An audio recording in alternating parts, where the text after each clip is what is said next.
Minsan, pag may tampo tayo sa pamilya o meron hindi pagkakaunawaan, nagkakameron tayo ng spiritual dryness. Pansin mo ba? Mawawalan ka ng way na magdasal dahil sa tampo mo sa kapatid mo o sa pamilya mo.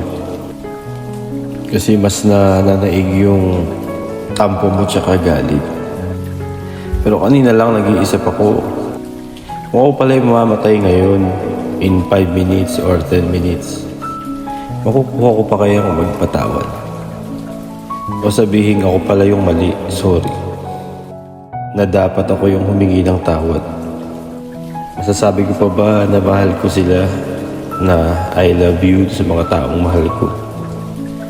Then I realized na dapat pala yung mga tampo o hidwaan, yung mga nararamdaman mong tinik sa puso, galit man yan o tampo, siguro dapat palabasin na natin yan sa puso natin. Kasi bawat pala minuto sa ating buhay ay mahalaga. At dapat pala bawat minuto ng ating buhay ay paramdam natin na mahal natin sila.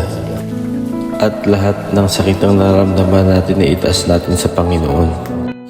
Manalangin tayo.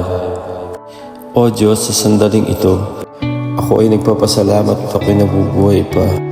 Pinagdarasal ko din na bigyan mo po ako at ang aking pamilya na mas mahaba pang buhay at mas manaig sa amin ng pagmamahalan at kapayapaan. Hilumin mo mga bawat puso namin at bigyan mo po kami ng malinaw na pag-iisip.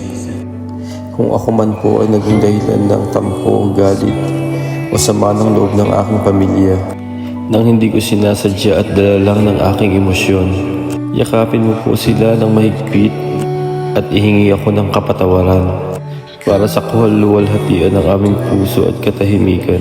Amen. Hinihiling ko po ito sa mahal na Panginoong Jesus. Amen.